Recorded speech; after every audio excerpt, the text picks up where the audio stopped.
things there, but maybe I need to spend 40 hours quality time with my family, QFT. And what I'm calling QFT here is 2 hours per day minimum for 5 days per week, 4 weeks in a month, 40 hours. If I continue like that, I'll have done 80 hours. By 60 days, I'll have done 120 hours. Career, I want to publish a book that I want it to be out in the next 90 days. I started writing it in January last year. You don't need a job. My purpose here is for people who want to launch out, not for entrepreneurs. This is not a book for entrepreneurs. It's a book for the people who are employed and want to transit into business. Now, for me to do that, what am I going to do? The 2016 goal, one of them is to achieve that book. The last chapter is written in 30 days, books designed, edited, and printed in 60 days, and the book launched in 90 days. I'm aware, I'm saying in public. So you're going to put me on my toes on that. You're going to put me on my toes on that. You see, I'm committing it in public. Now, economic goals. Now, this is just an example. Please, can I repeat? These are not actual goals. We are using a hypothetical case here. Are you okay with that? These are just hypothetical cases. So I want to make what? I want to make 100 million this year. First quarter, I need to make then 25 million. So this next month, I need to make 5 million goals. For sure, I know I'll achieve that. But these are just hypothetical cases. Then in the next 2 months, it's going to go higher because it's February. January, perhaps it will be low.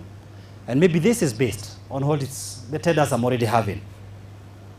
But maybe I'll have to do something else.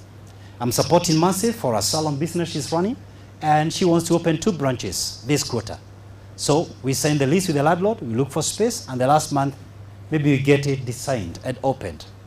Health goals depends on you. We are different. For me, what is critical is my breathing. That's my most critical thing. So when I go to gym, I don't use all those weights. I'm concerned with only the treadmill and then swimming. That's my intention. For some of you, it is to reduce your weight. For some of you, waistline. For me, resting heart rate is what is critical. And how do I do that?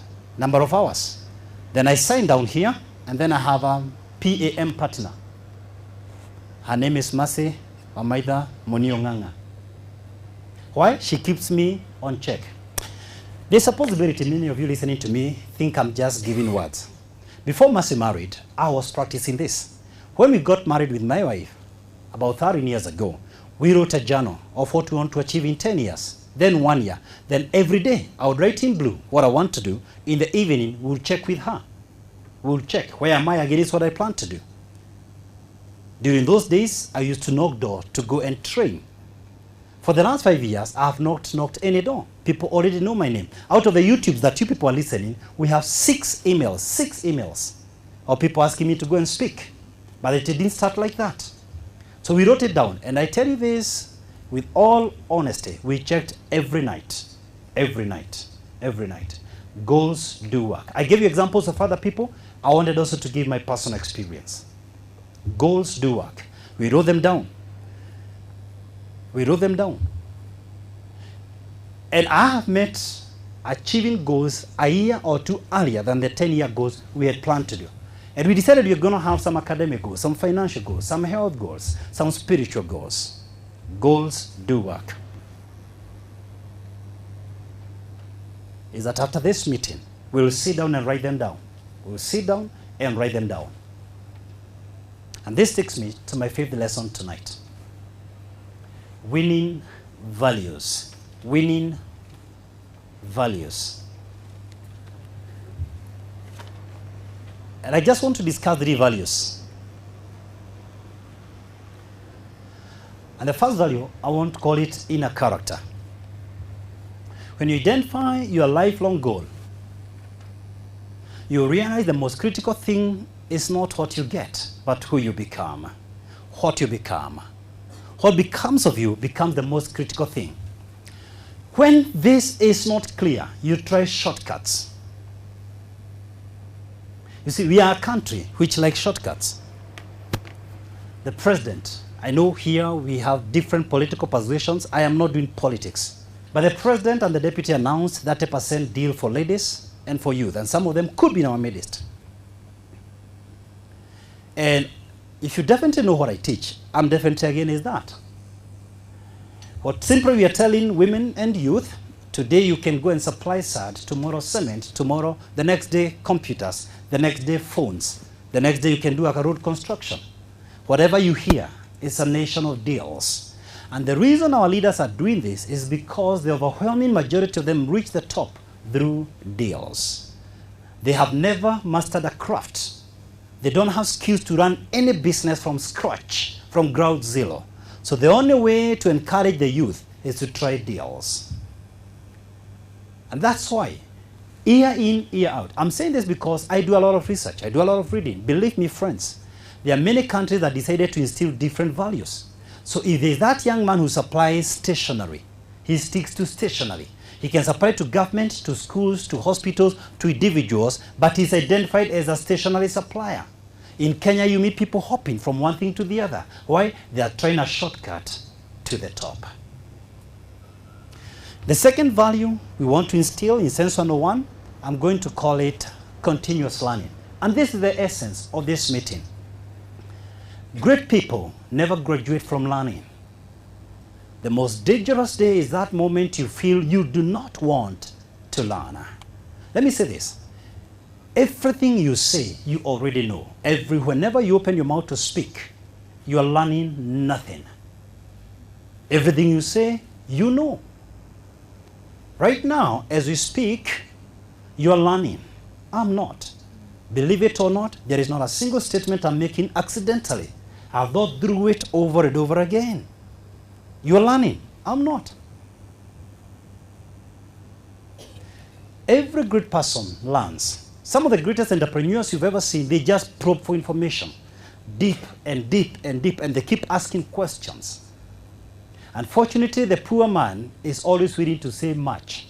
Let me give you one simple advice. Whenever you go to a great person, every time you're invited to dine with a great person, please, for heaven's sake, hold your peace. Listen to them. Learn. Learn. Learn. You see, I was close to the family of the late Jaga Karume, and just before they lifted him, that specific day I was so lucky to have been in his office that morning. I went to see him, and I did not know that these were his last words to me. There were 4 people who wanted to see him, but I was in the office. They didn't have an appointment. I had an appointment. He called his personal assistant and spoke to her in my hearing. I'm feeling quite unwell. I don't think I'm going to make it today. I have to be rushed to hospital. I was there. Please, beseech those people. Plead with them. Beg them to leave and come another day. I wish you knew that you were speaking my mother tongue. The English language is diluting the message. Beseech them. Then I began to appreciate why a man who never reached class 4 was so successful. He learned the way up is the way down. I read a scripture in the Great Sermon on the Mount, in the Beatitudes, the meek shall inherit the earth. People you see who've reached the top, they learned a secret. Be humble to learn even from a watchman, even from a secretary. They can open or lock the doors from that PS you want to see. Keep learning. Learn from everyone. Learn from sweepers. Learn. And finally, we have another value we want to talk about. Success is a journey. I want to suggest to you that the gist of the matter is not the prize, the ultimate prize. It is the journey. In one of the Forbes 2000 magazines, I was curious to read an interesting and a very provocative article on the Fortune 500 billionaires in the US. And these things struck my attention. Number 1, the average billionaire in the US made his money between 20 and 30 years of effort. 20 to 30 years doing the same thing. Doing the same thing. Number 2, the average billionaire in the US made his money supplying basic human needs. There was no skyrocket idea. It was about water, food, clothing, shelter, human medicine. They made the money supplying basic human needs. Number 3. None of the billionaires in the US who set out a mission to become a billionaire. They were accidental billionaires. Their driving force was to supply to their families. They never went out to make the money. And here is a lesson or two for us. Resources, money, wealth, honor, and fame follow your vision. I want to plead with you tonight. Do not pursue success. Success will pursue you. Pursue your goal. Pursue that vision. I've seen people who have tried to make $1 billion in this country. I've seen them. And maybe you have also seen them. You see, the Equity story can be traced to 1984. My dear friends, Mr. and Mrs. Tabitha Karaja started Keroche Breweries 18 years ago. Kenodia, and I have an eyewitness here who was working with Kenodia right here. I talked with Kenodia one time, and I came to ask Kemani Gure, who is in our midst, to confirm that story. And he told me he was working with him. But the story began in 1990. By the time we were reading in the media 3 years ago that he sold one of his products, Nice and Lovely, to L'Oreal at 1.6 billion, most of us lose the story behind it. 1990. 1990.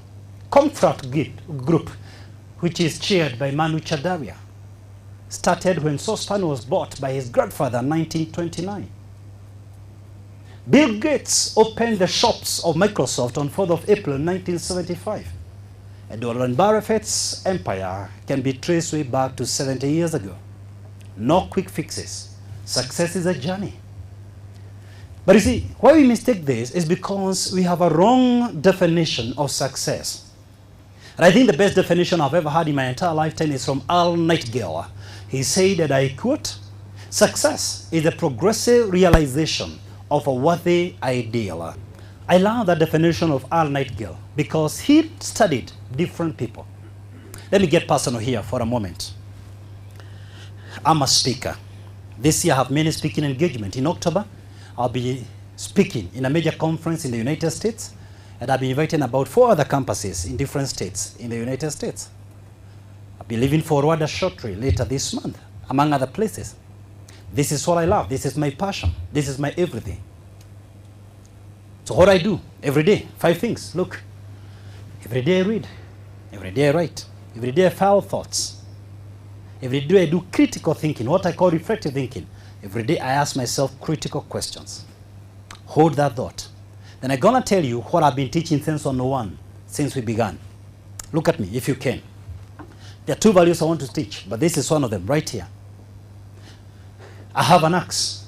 I want to cut a tree. I have an axe. I want to bring a tree down. I swing the axe. 1, 2, 3, 4, 5. I keep the axe down. Today is Friday. Tomorrow is Saturday. I pick the axe. Same tree, same spot. 1, 2, 3, 4, 5. I keep the axe down. I'm not going to hit the tree 20 times or 100 times. I'm only going to do 5 times. I repeat on Monday. Same tree, same spot. 1, 2, 3, 4, 5. I repeat on Tuesday. I repeat on Wednesday. I repeat on Thursday. I repeat next week. I repeat next week but 1. Please speak to me if you can. The tree will? One more time. The tree will? Look at this. Some trees will take 2 years. Some trees will take 2 months. Some trees will take 2 weeks. But surely as the day follows the night, the tree will come down. This is the challenge with many Kenyans. They identify one tree today, ta-ta-ta-ta-ta, they get tired. They look for another tree tomorrow, ta-ta-ta-ta-ta, they get tired. 2 months ago, away, they look for another tree. There was a guy who was supplying gas in our house. It was convenient because we didn't have to go to the gas station to buy. Then we just called him the other day. And I stopped that. I stopped that business. There's a guy in the salon business, which my wife operates. who was supplying us with T-shirts. We like branding our employees. The other day we called him. He was here in Nairobi doing T-shirts. He tells us he's in Kakamega doing some farming. That's Kenya for you. Today this tree, tomorrow this tree. After 1 year, the heart is full of blisters. And there's no tree coming down. No tree that is coming down. Every day I read. Every day I write.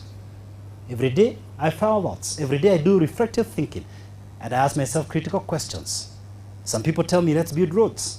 Some people tell me, let's sell water. Some people, hey, I have gotten an idea. Let's do quills. Hey, let's do this. I tell them, hey, I know my business. Look, I like investing. And I've seen one of a director, we share a company together, Almasi. We are not there.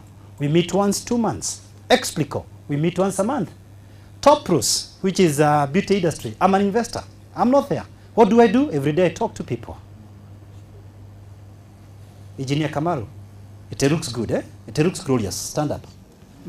Engineer, the meeting is big, isn't it? See, it looks glorious. Yeah. Try it tomorrow. You might get only 2 people. Stick with your engineering job. Does that make sense? This is what I've done my whole life. That's all I know. Tell me to construct a house. I have no clue where to start. I'll hire an engineer. Does that make sense? You miss it. Thank you. Identify your tree. That's your lifelong goal. Your lifelong goal. Identify your tree every day. 1, 2, 3, 4, 5. What are you going to do the 5? I'm going to manage my mental goals. I'm going to manage my relational goals. I'm going to manage my career goals. I'm going to manage my economic goals. I'm going to manage my mental goals. Now let me tell you this. One reason you find a huge difference between you and some other people you left college together is setting goals. Is setting goals. But avoid the temptation of stooping so low to compete with them. Compete against finishing your race. Keep your eyes focused on your goal, not what others are doing. Every day, stick right there. Number 6, meaningful associations.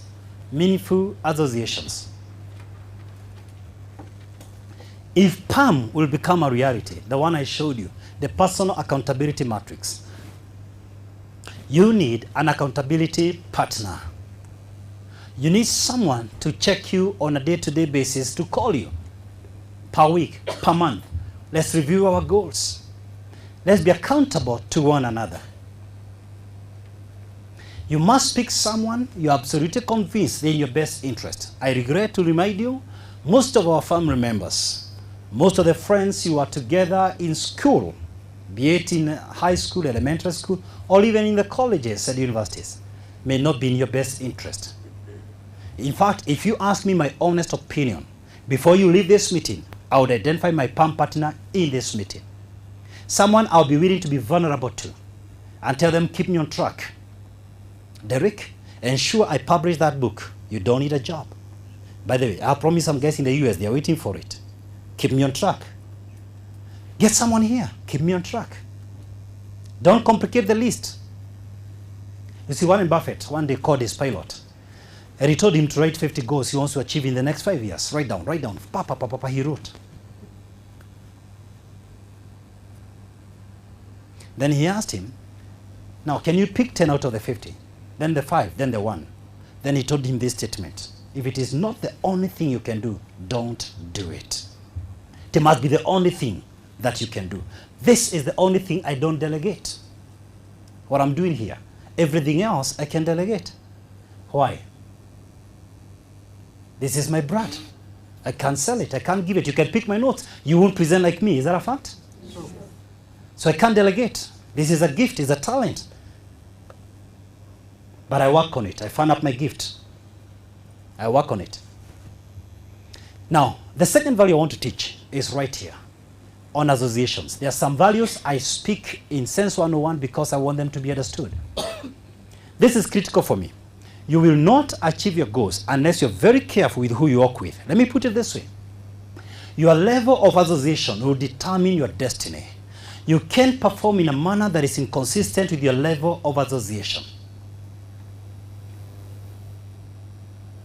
Today, the 8th of January 2016, I am part of your story. You are the main actor. I'm a role player. I'm playing a certain role.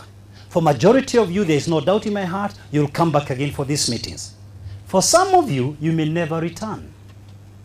The only mission I had with you was this message. You might be relocating to another place. The Lord forbid, he might call you tonight. That's a good thing to be in heaven. But we don't want to go there very soon. Look, it is possible there's someone hearing this voice and this is the only time you'll ever hear me speak. This is the only role I was meant to play in your life. You're the main actor. You're the main actor.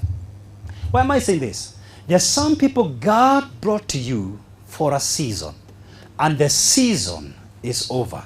Don't insist on those relationships. Their role in your play is over. Move on. Move on. That does not mean they're bad people, I repeat. It only means that the role they were supposed to play in your life is over. The season has changed beneath them. And if you insist, they will backbite you and gossip you, and they'll bring you down. Don't insist. You see, as long as you're growing, you'll have people who are not willing to grow, and they will have issues with you. Scan the environment fast enough and move on to your next relationships. You'll never perform in a manner that is inconsistent with your level of relationships. You see, I give a rule. It's called the 33%. My rule is simple. In your life, you should have 33% of people beneath you. People you're mentoring and coaching. But don't be very comfortable always being with these people. You know, there are people in our midst, maybe elsewhere, they're always comfortable talking with guys below them so that they intimidate them.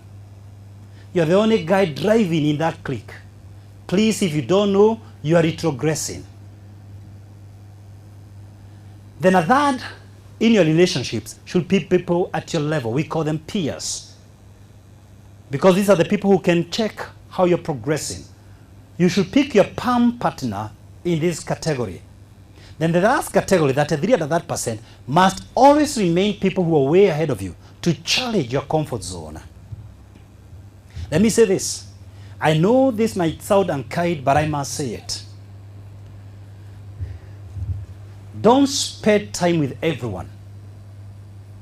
Wisdom is not just learning what to do, but wisdom is also identifying what not to do. Wisdom is also identifying who not to see. That's a hard saying, because all these are God's children. But I must repeat it another time. Even the Lord didn't see everyone. Would you agree with what I'm saying? He didn't visit everybody's house. I repeat again, not everyone is worth your time.